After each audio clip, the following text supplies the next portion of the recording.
주악에 맞추어 묵상기도 하심으로 수요 저녁 예배 하나님 앞에 드리겠습니다.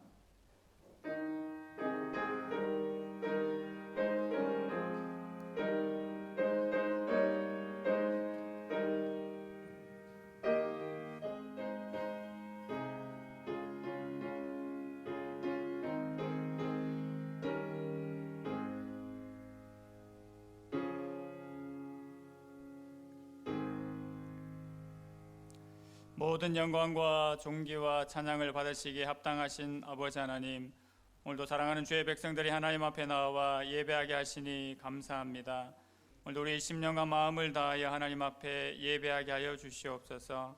하나님 앞에 영과 진리로 예배하는 이 시간 되게 하여 주시옵소서. 그래야 이 세상의 모든 죄악들과 우리의 심령에 더러워진 것들을 벗어버리고 하늘의 신령한 은혜를 마음껏 누리는 이 시간 되게 하여 주시옵소서. 주님 홀로 영광 받아 주시옵소서. 예수님의 이름으로 기도드립니다. 아멘. 찬송가 449장 찬송하시겠습니다. 찬송하신 후에 곽태현 권사님 기도 인도하시겠습니다.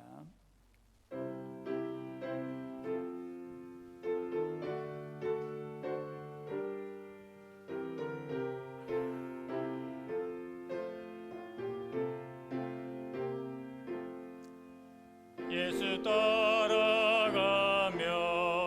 복음 순종하면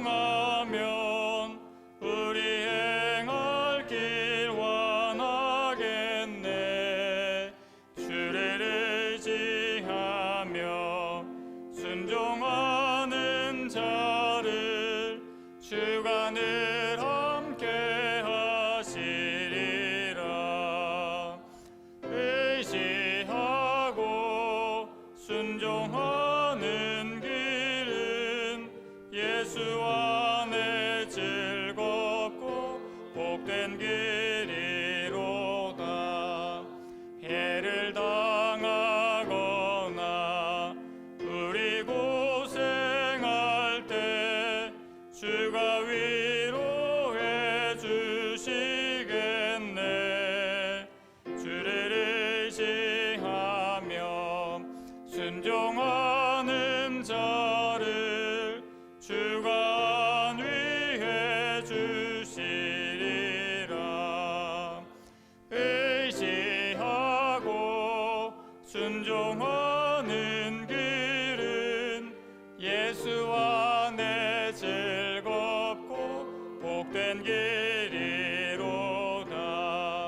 남의 짐을 지고 슬픔 위로하면 주가 상급을 주시겠네. 주를 의지하며 순종하는 자를 항상 복 내려 주시리라.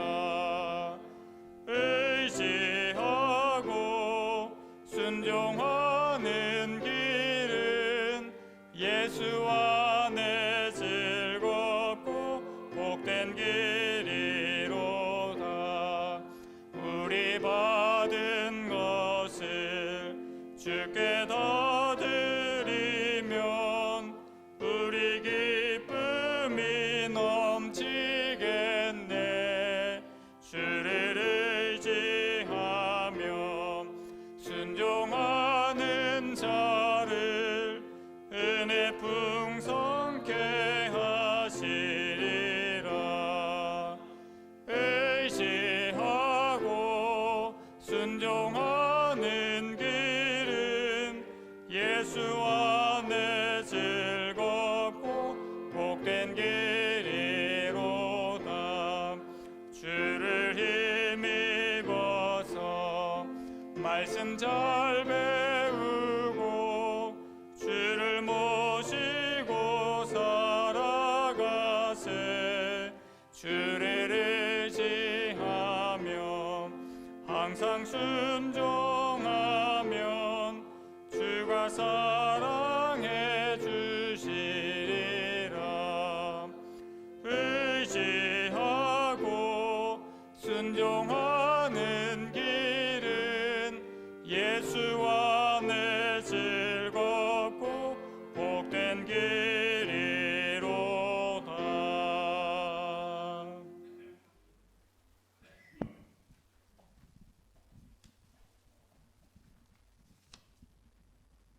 천지 만물을 지으시고 다스리시는 하나님 아버지, 죄로 죽었던 우리를 예수님 십자가 보혈의 피로 구원하여 주시고 한없는 축복을 내려주신 하나님께 감사와 찬양을 드립니다.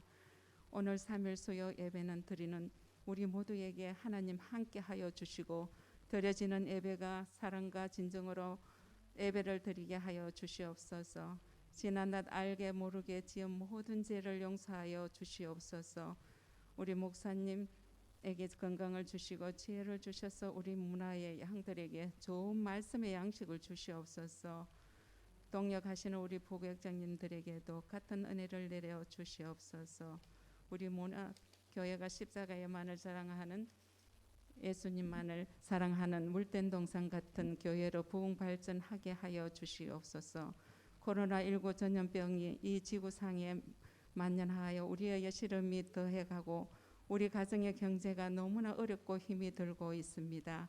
어서 빨리 전염병이 이 땅에서 박멸되게 하여 주시고 백신이 개발되어 우리 모두 마스크 없이도 안전한 생활을 할 수 있도록 도와주시옵기를 간절히 소망합니다. 아버지 하나님, 이 시간에 말씀 전하신 목사님에게 은혜를 내려주시고 말씀의 능력을 주셔서 하나님, 우리 성도들이 그 말씀을 받아 먹고 이 세상을 살아가는데 승리할 수 있도록 도와주시옵기를 간절히 원합니다. 목사님 가정에도 복의 복을 더하여 주시옵기를 간절히 원하고 비옵니다. 우리 문화교회 가족 소망하는 기도를 들어 응답하여 주시고 연로한 어르신들 건강하게 지켜주시옵소서. 예배의 시종을 주관하여 주시고 한없는 은혜의 시간 되게 하여 주시옵기를 간절히 원합니다. 예수 그리스도의 이름으로 기도드립니다. 아멘.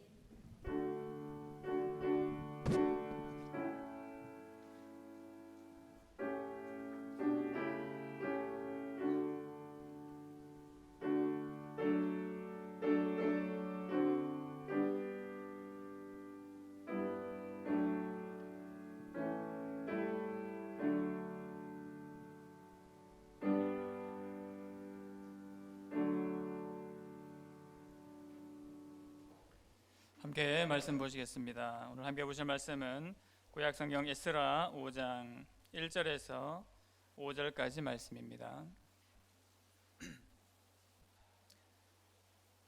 구약성경 에스라 5장 1절에서 5절까지 말씀, 구약성경 716면에 있습니다.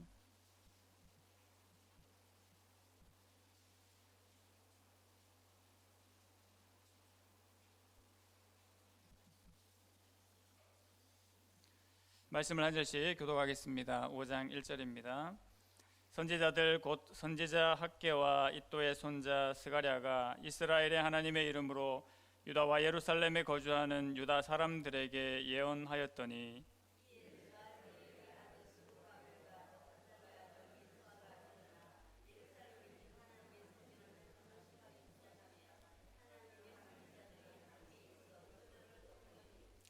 그때 유브라데 강 건너편 총독 다뜨네와 스달보스네와 그들의 동관들이 다 나와 그들에게 이르되 누가 너희에게 명령하여 이 성전을 건축하고 이 성곽을 마치게 하였느냐 하기로. 함께 읽겠습니다. 하나님이 유다 장로들을 돌보셨으므로 그들이 능히 공사를 막지 못하고 이 일을 다리오에게 아뢰고 그 답장이 오기를 기다렸더라. 아멘. 오늘 본문의 말씀 에스라 5장 말씀을 통해서 다시 건축하기 시작하니라는 제목으로 함께 말씀 받고자 합니다. 무너진 것을 다시 복구하는 일은 결코 쉬운 일이 아닙니다. 그것은 눈에 보이는 구조물 같은 것을 복구하는 것뿐만 아니라 특별히 눈에 보이지 않는 정신적인 것이나 영적인 것은 더욱더 복구하기가 힘들지요. 지금 바사 제국에서 돌아온 유다 백성들이 이러한 형편에 처해 있습니다. 제가 지금까지 살펴보면 유다 백성들이 하나님의 은혜를 입고 잘 돌아왔습니다만 돌아온 현실에서는 바로 예루살렘 성전을 재건해야 했고 또 돌아온 땅, 바로 폐허된 그 땅을 일구어야 하는 형편에 처했습니다. 또 나아가서 그들의 심령과 마음도 가꾸어야 하는, 또 일구어야 하는 그러한 상황에 놓이게 되었습니다. 각오는 하고 돌아왔지만 막상 눈앞의 현실을 볼 때마다 그들의 심령과 마음을 다잡지 않으면 안 되는 상황이 벌어지고 있었습니다. 이와 같은 상황을 우리나라에 비교해 보자면 우리나라의 근현대사인 6.25 전쟁 후의 복구 상황을 빼놓을 수 없을 것 같습니다. 한국 전쟁 이후로 이 땅은 남과 북 가릴 것 없이 모두가 잿더미에 올라 앉았지요. 어디서부터 무엇을 수습할지 도무지 감이 잡히지 않던 때가 바로 그때였을 것입니다. 인명피해 숫자만 해도 상상을 초월하는 수준이었습니다. 국가기록원의 피해 통계를 보면 민간인을 빼고 군인들의 전사자, 부상자, 또 실종자 수만 해도 62만 명에 달했다고 기록을 하고 있습니다. 민간인 피해자는 더욱 많았습니다. 민간인 사망자와 함께 학살된 인원, 또 부상자, 심지어 납치되거나 행방불명된 사람까지 합치면 민간인은 100만 명이 가깝게 이런 피해를 입게 되었습니다. 전쟁 고아는 10만 명 이상 가족과 전쟁으로 재난을 입은 사람의 수는 무려 1,000만에 달했다고 그렇게 집계가 되고 있습니다. 이 인명피해 외에 시설 파괴 또 경제적인 피해 통계는 잡으면 잡을수록 더욱 암담한 것이 그때의 상황이었습니다. 이러한 상황에서 한국은 다시 복구를 해야 했고 전쟁 때와 마찬가지로 다른 나라들의 도움, 즉 원조를 받지 않으면 안 되는 상황이 바로 우리 한국 근현대사의 상황입니다. 이방 땅에서 70년을 살다가 돌아온 유다 백성들도 마치 이와 같은 그런 어려움 형편 가운데 있었습니다. 하나님의 은혜를 입고 하나님께 감동이 되어서 순조롭게 잘 예루살렘에 복귀를 했고 또 첫 단추도 잘 끼웠습니다. 그런데 그렇게 야심차게 시작했다가 일을 그르치는 것이 되고 말았지요. 이 성전 짓는 일이 흐지부지해지는 상황이 되고 말았습니다. 하나님 나라 건설을 방해하는 이 사탄의 방해가 아주 집요하게 이루어졌지요. 제가 지난 4장에서 그것을 살펴보았습니다. 그래서 마치 용두사미 같은 형국이 되고 말았습니다. 성전 재건이 중단된 것을 두고 바로 이와 같다고 할 수 있을 것 같은데요. 바사 제국으로부터 예루살렘으로 돌아온 유다 백성들은 하나님께 대한 열망과 성전 건축에 대한 기대에 분명 차 있었습니다. 그래서 그들은 자신들의 거처를 잠시 정비한 후에 다시 모이게 되었지요. 그것이 에스라 3장 1절에 우리에게 분명히 밝혀주고 있습니다. 에스라 3장 1절 말씀을 보시면 이스라엘 자손이 각자의 성읍에 살았더니 일곱째 달에 이르러 일제히 예루살렘에 모인지라. 정착을 하자마자 거의 얼마가 되지 않아서 바로 일제히 예루살렘으로 함께 모였습니다. 이들의 마음은 아직도 고레스 조서로 대변되는 하나님의 말씀과 또 성전 재건에 대한 의지와 마음으로 가득 차 있었기 때문이죠.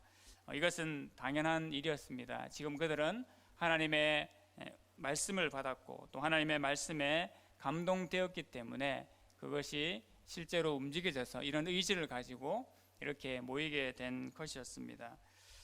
그들의 마음과 하나님 나라에 대한 의지는 조금도 나무랄 데가 없었습니다. 그들이 무엇으로 시작을 했습니까? 절기와 번제를 먼저 회복시켰습니다.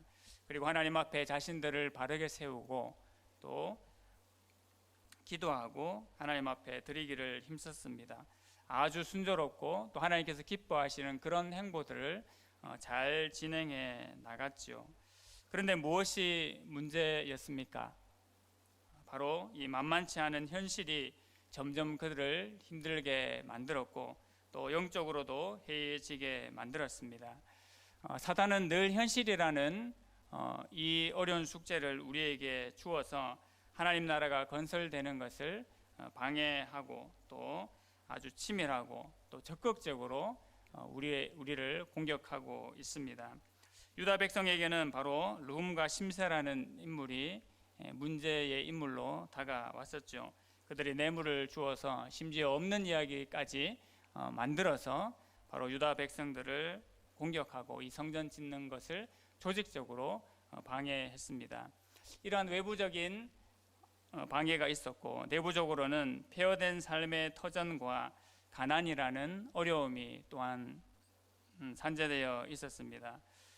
여러분, 고난이 왜 어렵습니까? 우리가 왜 고난을 힘들어하고 있습니까? 여러 가지 이유가 있을 수 있겠지만 고난은 대부분 짧지 않기 때문에 우리가 힘들 수밖에 없습니다. 고난이 만약 일주일, 한 달 그렇게 정해놓고 우리가 고난을 넘어갈 수 있다면 웬만한 고난은 우리가 다 견딜만 할 것입니다. 하지만 고난은 갑자기 찾아와서 언제 끝날지 모르게 우리 삶과 우리 현실과 함께하고 있기 때문에 우리가 고난을 어려워합니다. 흔히 남성들이 군대 가는 것을 힘들어하고 여성들이 육아하는 것을 보통 힘들어하는데요. 그 이유 마찬가지, 역시 그 기간이 짧지 않기 때문입니다. 몇 주, 몇 달 만에 끝난다고 하면 그래도 한번 해볼만 하지 않겠습니까? 최소한 연을 넘겨야 합니다. 물론 요즘 군대가 많이 짧아졌습니다만 군대든 육아든 또 우리 삶의 어려운 고난들이 반드시 일정 시간을 보내야만 그것을 거치고 우리가 다음 삶으로 또 그것을 지나서 살아갈 수가 있습니다. 그러니 이것이 가장 현실적인 문제입니다. 이스라엘 백성들에게, 유다 백성들에게 이 폐허된 땅을 언제 일굴 것인가, 언제 우리가 먹고 살만할 것인가, 언제 우리가 좀 안락한 생활을 즐길 수 있을 것인가에 대한 그 물음에서 해답을 얻지 못했기 때문에 이 고난의 시간은 점점 더 어렵게 유다 백성들을 괴롭혔을 것입니다. 하지만 그러할 때 우리는 반드시 그 고비를 넘어가고 통과해야겠지요. 당연히 우리가 하나님 앞에 믿음으로 이 시간들을 통과하고 그 고비를 넘어가야 할 것입니다. 뭔가 좀 더 나아지는 것이 안 보일지라도 믿음으로 그 시간들을 이겨내야 할 것입니다. 만약 그렇지 않다라면 우리의 마음이 순식간에 무너지는 것은 아주 순간적인 일이 될 수도 있습니다. 이래서 고난은 힘들고 어렵습니다. 또 견디지 못하게 만듭니다. 하지만 세상 사람들도 어려움이 있으면 반드시 지나갈 것을 기대하고 삶을 살아가고 있죠. 하물며 하나님의 손에 붙들린 우리는 더 말할 것이 없을 것입니다. 하나님의 시간표에도 반드시 그 고난의 시간을 통과하고 나면 우리에게 주시는 안식과 은혜가 있다라는 것을 분명히 기억해야 될 것입니다.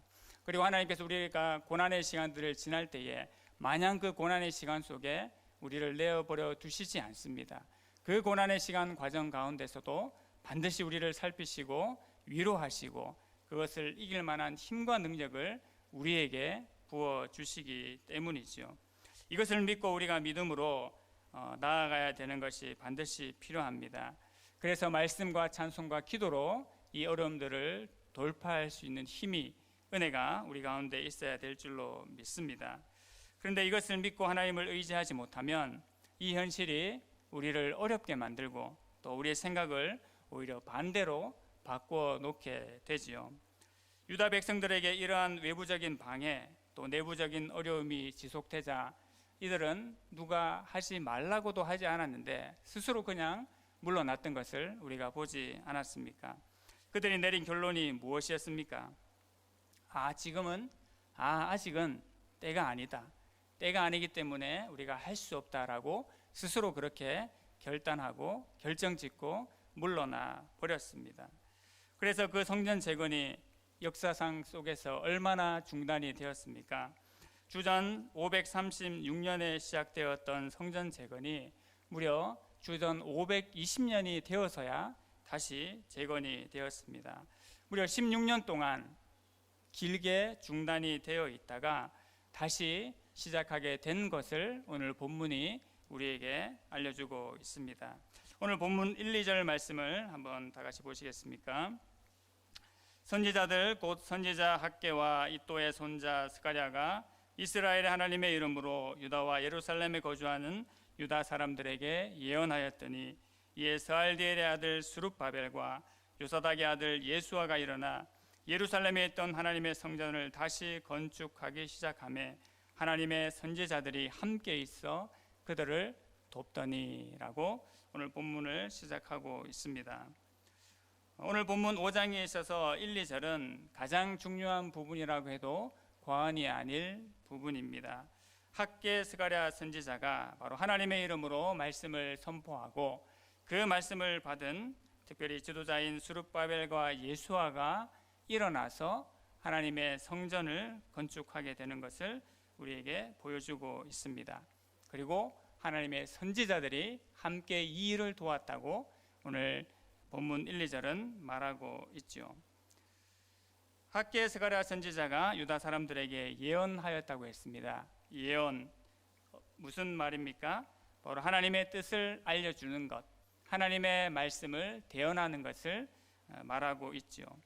무엇을 말씀하시고 또 어떤 하나님의 뜻을 알려주셨는지 우리가 살펴볼 필요가 있습니다.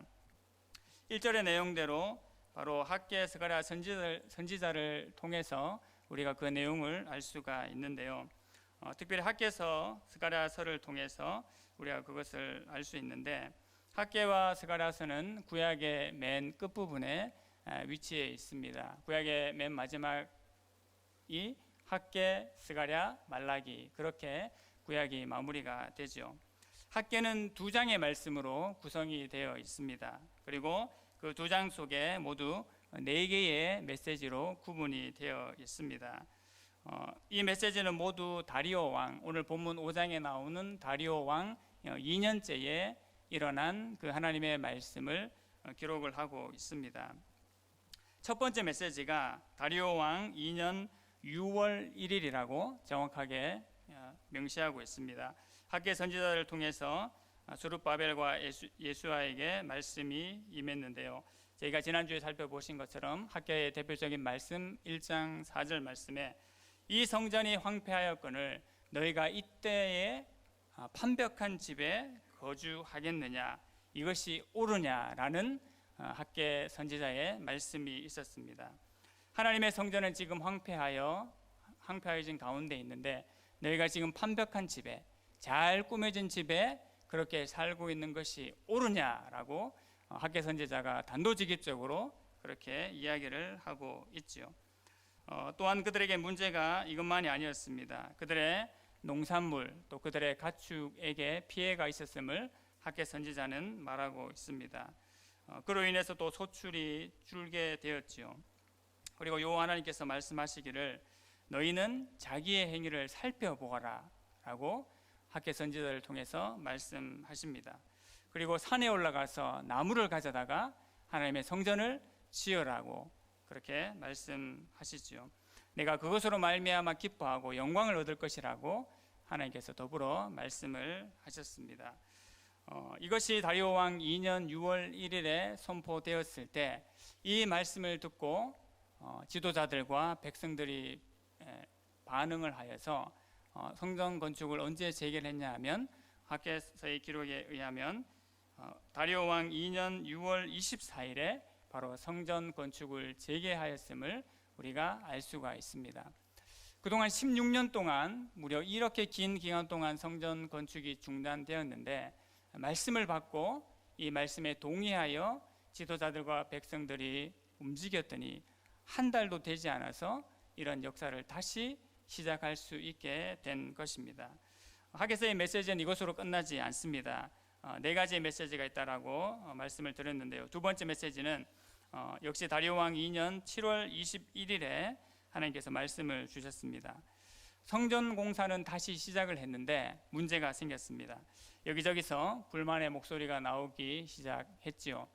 당연히 어려웠을 것입니다. 그들의 삶이 여전히 피폐한 가운데 있었고 어려운 가운데 있었는데 이 성전 건축을 다시 시작해야 됐기 때문입니다.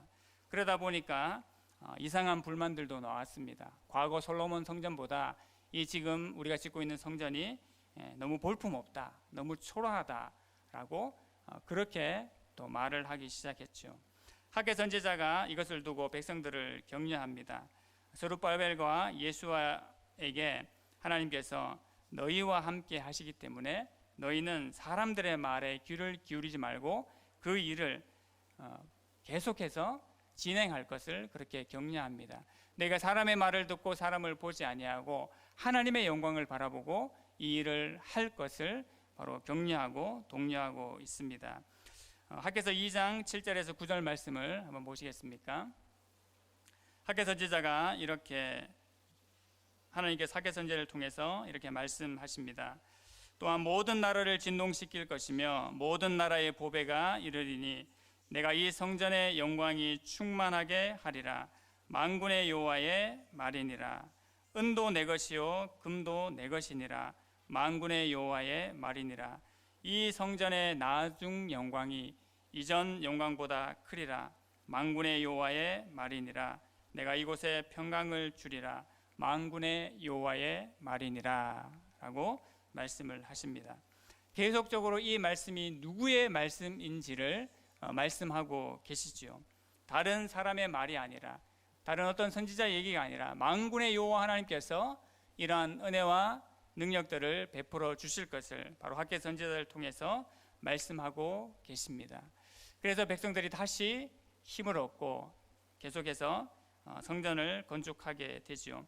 세 번째 메시지는 다리오 왕 역시 2년 9월 24일에 선포되게 됩니다. 주전 연도로는 520년 12월 18일입니다. 이때는 백성들이 정화되고 복을 받을 것을 선포를 하게 됩니다. 성전 공사가 재개되기 전까지 이스라엘 백성의 삶이 어떠했는지를 살펴보면서 다시 한번 백성들을 격려하고 있습니다. 이스라엘 백성들의 삶이 이러했습니다. 곡식을 파종하고 또 곡식을 심어서 20석을 추수할 것 같았는데 실상은 10석을 추수하게 됩니다. 그리고 50그릇의 포도주가 나올 것을 기대하고 심었는데 오히려 20그릇밖에 나오지 않는 그런 현실을 이스라엘 백성들이, 바로 유다 백성들이 마주하게 되었죠. 그뿐만 아니라 농사가 폭풍과 곰팡이와 우박으로 말미암아 많은 피해를 보게 되었습니다. 이런 일들이 충분히 농사를 짓다 보면 일어날 수도 있는 일이긴 합니다. 하지만 학개 선지자는 왜 이런 일이 일어났느냐, 왜 이렇게 되었는지를 분명하게 이야기를 하고 있습니다. 왜 그렇게 되었다고 말하고 있을까요? 학개 선지자는 말하기를 너희들이 성전을 짓지 않음으로 부정한 자가 되었기 때문에 지금 이러한 현실을 마주하고 있다라고 말씀하고 있습니다. 학개서 2장 14절 말씀에 말씀하시기를 이에 학개가 대답하여 이르되 여호와의 말씀에 내 앞에서 이 백성이 그러하고 이 나라가 그러하고 그들의 손의 모든 일도 그러하고 그들이 거기에서 드리는 것도 부정하니라 말씀하십니다.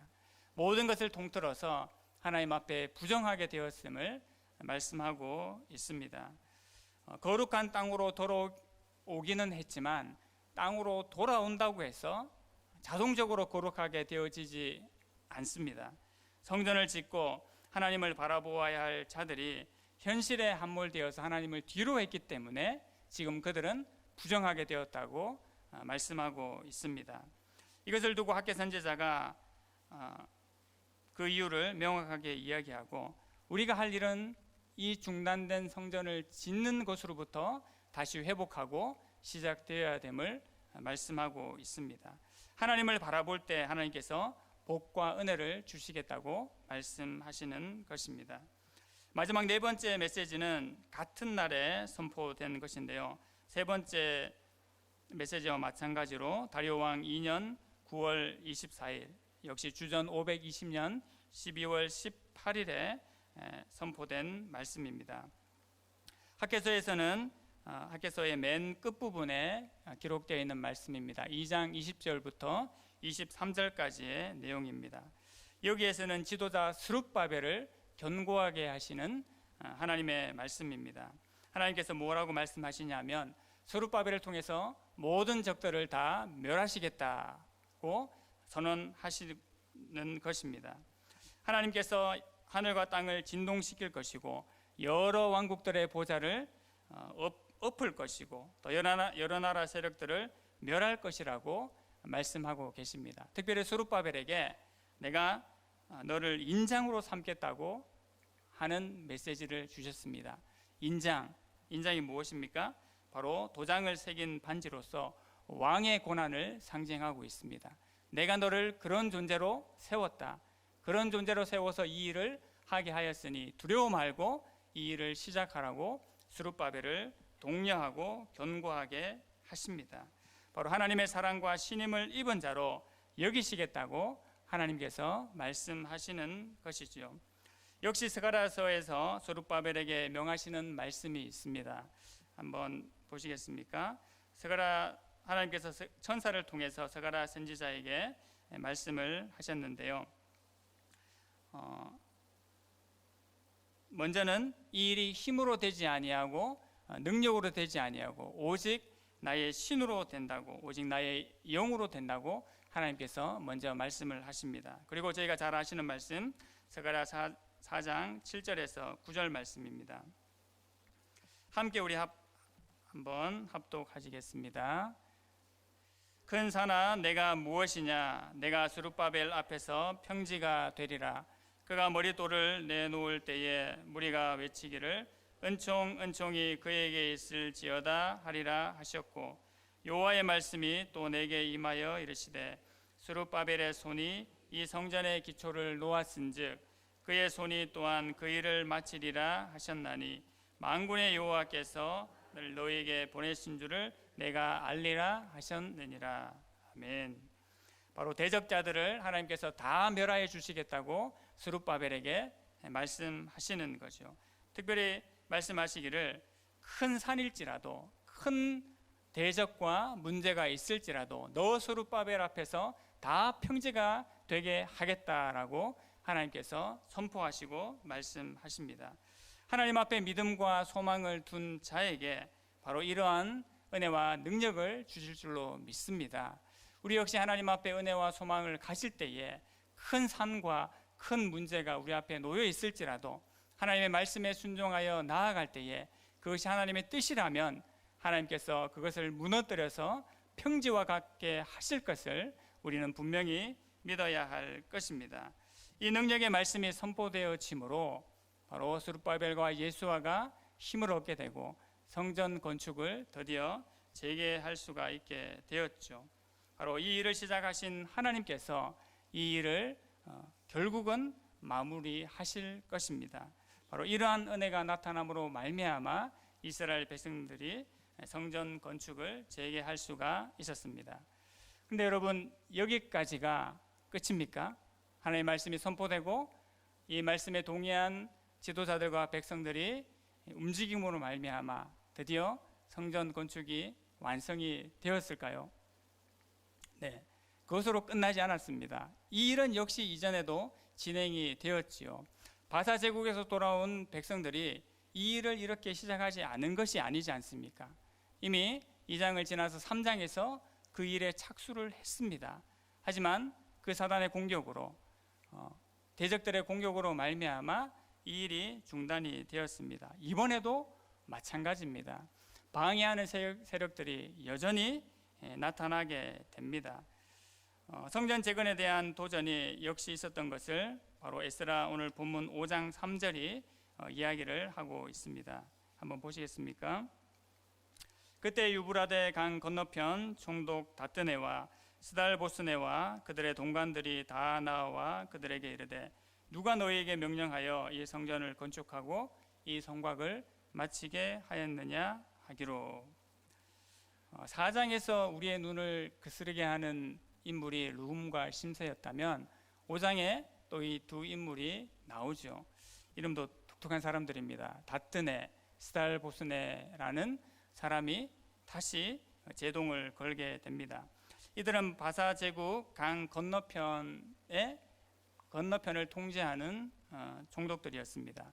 그러니까 유브라데 강을 기준으로 바사 제국 안쪽을 통제하는 관원들이 있다면 강을 건너서 즉 바사 제국 건너편에 있는 땅을 통치하는 관원들이 있었는데 바로 다뜨네와 스달보스네가 바사 제국의 강 건너편의 땅을 바로 관리하는 통제하는 인물들로 보입니다.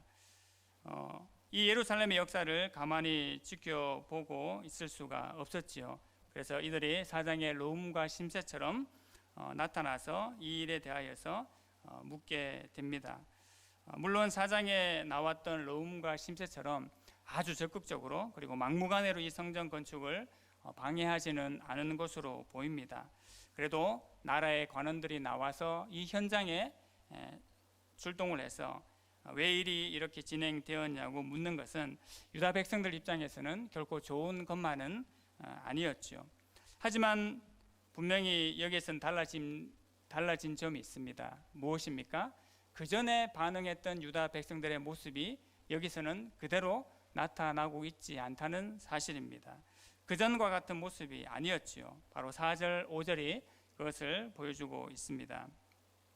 누가 이 일을 하게 하였느냐라고 얘기를 했을 때 백성들이 말하기를 우리가 이 건축하는 자의 이름을 아뢰었으나 하나님이 유다 장로들을 돌보셨으므로 그들이 능히 공사를 막지 못하고 이 일을 다리오에게 아뢰고 그 답장이 오기를 기다렸더라라고 말씀하고 있습니다. 유다 백성들은 우선 이 성전 건축 책임자의 이름을 밝혔습니다. 그리고 더 중요한 사실 한 가지는 특별히 하나님께서 유다 장로들을 돌보셔서 이번에는 이 일이 능히 성전 공사를 막지 못하도록 하셨음을 본문이 말해주고 있습니다. 다뜨네, 스달보스네 또 이 아바삭 사람이 함께 다리오 왕에게 상소문을 올립니다. 지금 예루살렘의 상황이 이러합니다. 이 일에 대해서 우리가 진상조사를 해야 될 필요가 있어서 왕께 이것을 보고합니다 라는 식으로 바로 상소문과 같은 것을 올리게 되지요. 근데 답장이 올 동안 성전 재건이 중단될 만도 한데 답장이 올 때까지 유다 백성들은 여전히 이 성전을 계속 재건하게 됩니다. 유다 백성들이 확고한 믿음을 가지고 지금 현장에 임하고 있다는 말이지요. 그래서 6절부터 17절까지의 내용은 강 건너편 총독들이 올린 예루살렘 현장의 경위에 대해서 또 유다 백성들의 성전 재건을 하게 된 경위를 설명하는 답변의 내용이 바로 그 뒷부분에 나오게 됩니다. 표를 한번 보시겠습니까? 6절부터 17절까지는 두 단락으로 한번 구분해서 볼 수가 있는데요. 6절부터 10절까지의 내용이 저희가 보신 것처럼 유브라데 강 건너편의 총독 다뜨네와 또 스달보스네 동간 아바삭 사람이 다리오 왕에게 올린 글입니다. 관로에 보신 것처럼 지금 유다 도에서 일어나고 있는 공사의 상황, 이런 공사가 진행되고 있습니다. 왕이시여 라는 내용이죠. 그리고 11절부터 17절까지는 이 총독과 관원들이 이 일이 어떻게 진행되었는지를 진상조사를 했더니 유다 백성들이 하는 답변이 이러이러합니다 라고 그 내용을 또 그대로 상소문에 올리고 있습니다. 이렇게 보면 사장의 룸과 심새 같은 그런 말도 안 되는 그런 협박이나 공격은 아니었던 것으로 보입니다. 최소한 객관적인 기준에서 이러한 상황이 일어나고 있는 것에 대하여서 그리고 이 일을 진행하고 있는 이 유다 백성들이 왜 이런 일을 하는지를 잘 들은 후에 그것을 다 기록해서 올려보내고 있지요. 특별히 11절부터 17절까지 유다 백성들의 답변의 내용을 보게 되면 그들이 변호해야 되는 입장도 있지만 이 내용이 결국은 살아계신 하나님을 증거하는 내용으로 쓰여지고 있음을 우리가 알 수가 있습니다. 그들이 무엇이라고 얘기를 했냐 하면 첫 번째로 하나님은 이 천지의 하나님이심을 그 내용 속에 담고 있습니다. 우린 천지의 하나님의 종들입니다.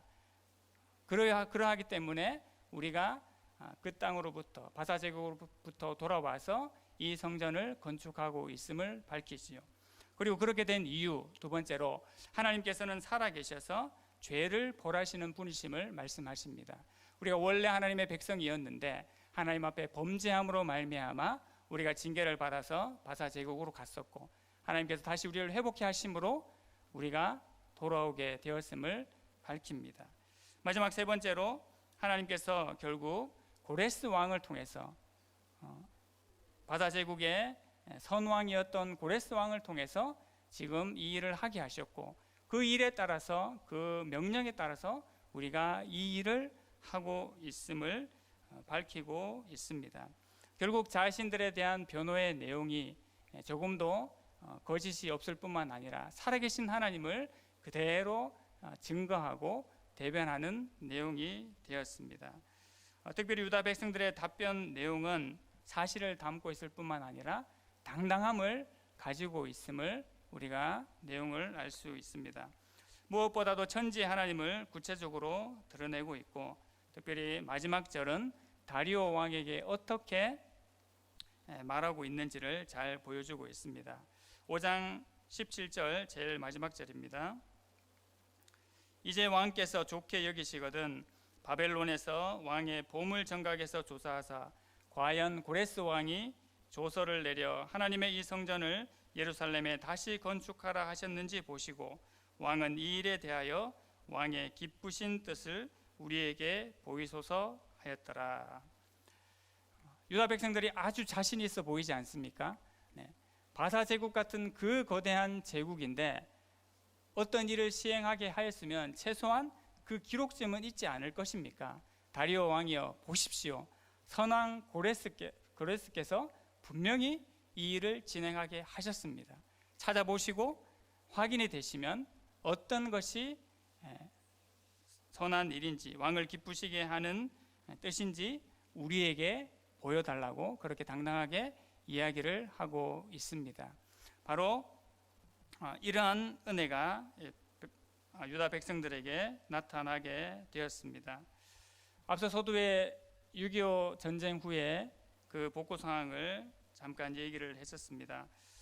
그 참담한 와중 가운데도 한국 전쟁 이후에 복구는 분명히 이루어졌을 뿐만 아니라 다시 설 수 있는 은혜를 우리가 분명히 입게 되었지요. 한국 전쟁 후의 복구 현장은 여러 가지 사연들도 많이 있지만, 특별히 우리가 믿음의 눈으로 바라보았을 때 과거 복음을 받아들일 때와 마찬가지로 이 전쟁의 복구도 복음의 능력이 함께했고 또 참된 헌신자들과 선교사들의 주축이 되어서 이 일이 진행되었음을 절대 부인할 수 없음을 우리가 알 수 있습니다. 몇 가지 실상을 살펴보면 전쟁 후에 교육을 받지 못하는 어린이들이, 학생들이 너무나 많았습니다. 만 7세부터 15세까지 이 가난하고 배우지 못한 영혼들을 위해서 제프리 선교사는 웨슬리 구락부라는 조직을 만들었습니다. 1954년 7월에 수원과 인천에 15개 부를 만들기 시작해서 전국적으로 전쟁 후에 교육받지 못하는 아이들을 가르치는 그런 일들을 감당했습니다. 특별히 후원은 미국 인디애나주에 있는 여러 교회 후원들을 통해 가지고 이 일이 진행되도록 했습니다. 당연히 이것은 정부가 해야 될 일이지만 정부가 여기까지 손이 닿지를 않는 그런 어려운 형편이었죠.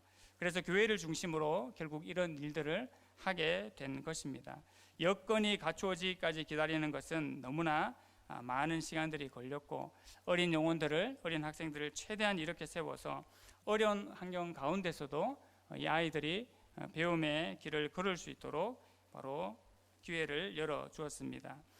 이왕 사회와 민족의 아픔을 끌어안기로 한 그 한국 교회가 바로 소외되고 사각지대에 놓인 아이들에게 신앙 교육과 더불어서 바로 기초 학문을 배울 수 있는 좋은 기회를 제공을 했습니다. 또 전쟁으로 남편과 재산을 잃고 집을 잃게 된 미망인들, 또 그런 전쟁 고아들을 수용하는 사회 활동도 이 기독교를 중심으로 매우 활발하게 일어났습니다. 그 밖에 병원 치료에서는 결핵 치료, 소아마비 치료, 부상자들 치료가 역시 적극적으로 일어나게 되었죠. 민족 최대의 순환 시절이었다고 볼 수 있는 그 어려운 시기에 결국 한국 교회와 한국의 선교 회들은 적극적인 사회적인 책임을 지고 이 일들을 잘 감당했습니다. 또 1953년에 토레이에 의해서 시작된 의수족 사업은 전쟁의 폭격, 무기에 의해서 손발을 잃은 상위군들과 민간인들을 위한 재활에 크게 기여를 했습니다. 이런 복구의 현장들이 나타났는데요. 이것들도 중요하지만 더 중요한 놀라운 사실은 영적인 면에서도 놀라운 역사가 일어났다라는 사실입니다. 박은교 교수님의 한국교회사 책에 의하면 1941년 당시 서울 지역에 40여 개의 교회가 있었는데요. 한국전쟁 후인 1958년에는 서울 지역 교회가 약 400개 가량으로 증가되었음을 밝히고 있습니다. 저희가 살고 있는 대구 땅에는 어땠을 것 같습니까? 1941년 기준으로 대구 지역에 7교회가 있었는데요. 역시 1958년 전쟁 후에 기준으로 170교회가 대구 땅에 세워지게 되었습니다. 이 두 개 지역만 해도 500여 개의 교회가 복구되고 다시 세워진 것을 보게 됩니다. 전쟁의 참상, 상처가 너무나 깊었지만 이 일을 통해서 오히려 하나님 앞에 더 엎드리고 하나님께서 우리에게 영적인 은혜들을 부어주시기를 간구하는 마음들이, 그런 영적인 각성들이 오히려 대대적으로 교회 재건 사업으로 연결되는 그러한 은혜들로 나타나게 되었습니다. 물론 숫자가 모든 것을 말하지 않습니다만 피눈물을 흘릴 수밖에 없었던 그 시절, 그 믿음의 선배들의 고난의 역사 가운데서 단기간에 이 같은 복구와 회복이 일어나는 것은 그야말로 하나님께서 한국교회에 내리신 특별한 은혜가 아닐 수가 없음을 우리가 부인할 수가 없을 것입니다.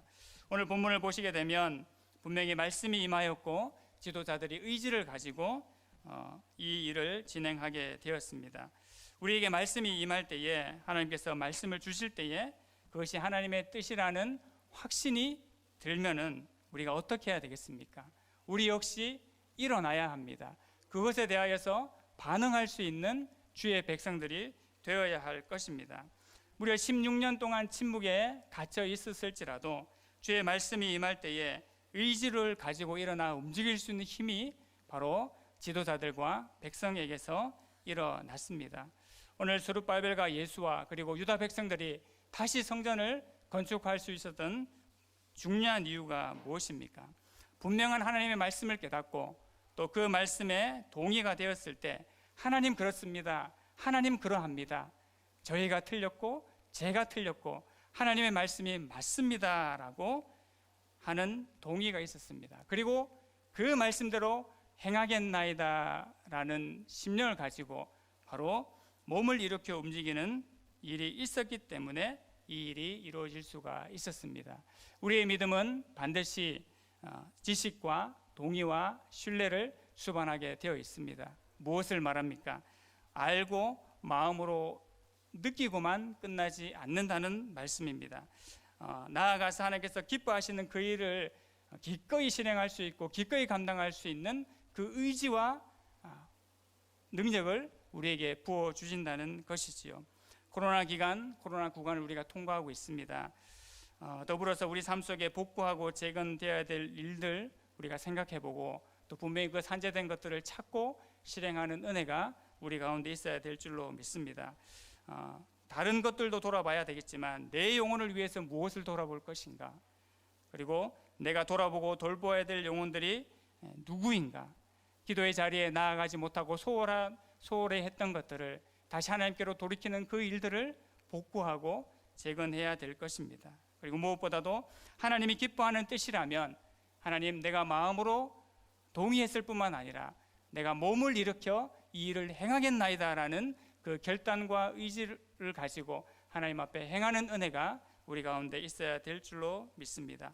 주의 교회를 위해서도, 지금 우리 교회를 위해서도 우리가 동일한 그 마음과 그런 행동으로 하나님 앞에 나아가야 될 것입니다. 오늘도 주시는 말씀 앞에 하나님께서 기뻐하시는 그 뜻을 온전히 행함으로 하나님 나라를 견고히 세워가는 모든 주의 백성들이 되기를 간절히 소망합니다. 하나님 아버지, 은혜를 감사합니다. 그 16년간의 침묵을 뚫고 주의 말씀이 임하여서 그 말씀에 동의가 되어지고 하나님 맞습니다라고 고백하는 것으로 끝나지 아니하고 몸을 일으켜 그 일을 실행한 주의 백성들을 돌아보게 됩니다. 하나님 나에게도 우리에게도 하나님 이 지식과 동의와 신뢰가 충만케 하여 주시옵소서. 이 어려운 시국과 하나님 이 어려운 상황에서 내가 마음으로 동의할 뿐만 아니라 주의 말씀에 순종하여 움직여야 될 것이 무엇인지를 깨달아 알게 하시고 움직여질 수 있는 은혜가 주의 교회 가운데 한국교회 가운데 충만케 하여 주시옵소서. 예수님의 이름으로 기도드립니다. 아멘. 귀한 말씀 감사드립니다. 광고는 주보를 참고해 주시기 바랍니다. 찬송가 440장 찬양하고 기도하고 죽도로 예배를 마치겠습니다.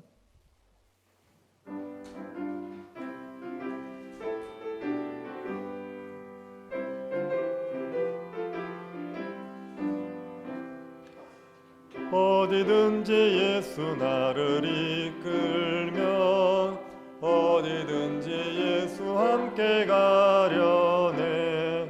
예수 함께 아니 가면 버겁고 예수님과 동행하면 겁없네. 어디를 가든지 겁낼 것 없네. 어디든지 예수 함께 가려네. 세상 친구 모두 나를 떠나도 주와 동행하며 외로움 없겠네. 가는 길이 위태하고 험해도 어디든지 예수 함께 가려네. 어디를 가든지 겁낼 것 없네. 어디든지 예수 함께 가려네. 어두운 그늘 나를 애워 살 때에 주가 함께 계심 믿고 자려네. 죽은 후에 천국에서 깨어나 예수 함께 길이 살리라. 어디를 가든지 겁낼 것 없네. 어디든지 예수 함께 가려네. 여기까지 기도 제목 가지고 같이 기도하겠습니다. 하나님께서 교회에 말씀의 은혜를 주시도록 간구합시다. 성전을 재건하다가 멈춰버린 그 유다 백성들에게 하나님 다시 말씀을 주셔서 일어나게 하셨던 것처럼 교회를 세워가는 일에 지쳐있는 또 우리들에게 주님께서 말씀을 주셔서 다시 일어나 또 교회를 교회답게 세워가는 일을 감당할 수 있게 해달라고 기도합시다.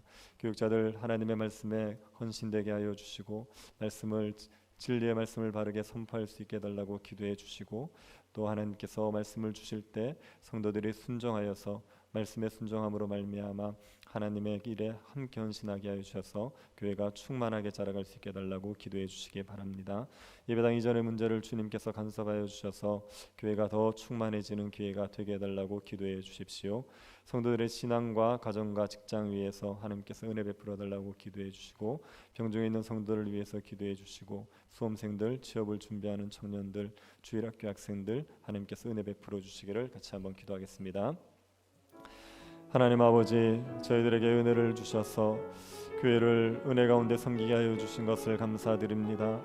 하나님 아버지, 저희 교회에게도 말씀을 허락하여 주십시오. 진리의 말씀을 우리에게 주셔서 우리가 하나님의 말씀을 분별하고 말씀에 순종함으로 교회의 충만함을 함께 이루어갈 수 있도록 은혜를 내리워 주시기를 원하옵나이다. 하나님 정체되어 있고 하나님 지쳐있던 하나님의 일에 힘을 쓰지 못하고 있던 유다 백성들에게 말씀을 주셨던 것처럼 저희들에게 주님의 말씀을 허락하여 주시옵소서. 우리의 일에 매여서 하나님의 일을 생각지 못하고 우리의 삶의 문제에 매여 주님의 교회를 돌아보지 못하는 우리들의 영혼들 가운데 주의 진리의 말씀을 허락하여 주심으로 다시 일어서게 하여 주시기를 원하옵나이다.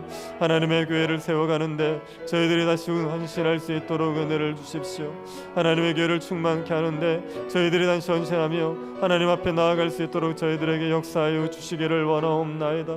하나님 아버지, 주의 말씀이 우리에게 선포되어질 때 순종하게 하십시오. 말씀에 순종함으로 하나님의 교회의 충만함을 누리고 하나님의 나라의 확장을 위하여 쓰임받을 수 있도록 저희들에게 은혜를 내리워 주시옵소서. 예배당 이전의 문제 가운데 주님께서 간섭하십시오. 교회를 충만케 하시는 기회가 되게 하여 주시기를 원합니다. 하나님 교회가 충만하여지고 하나님의 뜻을 이루어갈 수 있는 기회가 될 수 있도록 저희들에게 역사하여 주시기를 원하옵나이다. 성도들의 신앙을 지켜주십시오. 성도들의 가정을 지켜주십시오. 성도들의 직장을 지켜주옵소서. 하나님이 어려운 때에 주의 돌보심 가운데 살게 하십시오. 환난이 우리의 심령들을 무너뜨리지 못하게 하옵소서. 하나님 아버지, 이 환난이 믿음을 더욱더 경고케 하는 기회가 되게 하시고 하나님 우리가 온전하여지는 기회가 되게 하십시오. 우리의 훈련과 우리의 변화를 위해서 주시는 고난을 우리가 기쁘게 받아들이게 하여 주시고 하나님 온전함으로 자랄 수 있도록 주님께서 역사하여 주시기를 원합니다. 병중에 있는 성도들을 치료하여 주셔서 하나님의 은혜 가운데 마음껏 예배하며 일상의 삶들을 살아가게 하여 주시옵소서. 하나님 시험을 준비하고 있는 수험생들에게 은혜를 내리워 주시고 주의 평강이 있게 하여 주시고 주시는 지혜와 능력으로 최선을 다할 수 있도록 은혜를 내리워 주시기를 원합니다. 취업을 준비하는 청년들에게 길을 열어 주십시오. 주일 학생들의 믿음을 지켜주시고 주일 학교들이 은혜 가운데서 자라갈 수 있도록 하나님 믿음을 잃어버리지 아니하고 이 어려움들로 인하여 하나님을 더욱더 찾고 하나님을 의지할 수 있는 역사들이 할 수 있도록 주님께서 우리에게 역사하여 주시기를 원하옵나이다. 저희들을 돌아보아 주십시오. 아버지 하나님의 권능의 손을 우리에게 내리워 주시고 주의 은혜가 우리에게 있고 교회가 은혜 가운데서 이 어려운 때에 더욱더 거룩하여지며 충만해지는 기회가 되게 하여 주시기를 원하옵나이다. 지금은 우리 주 예수 그리스도의 은혜와 하나님의 사랑과 성령의 교통이 이루어짐이 사랑하는 주의 백성들의 머리 위에 지금으로부터 영원토록 함께 있을지어다. 아멘.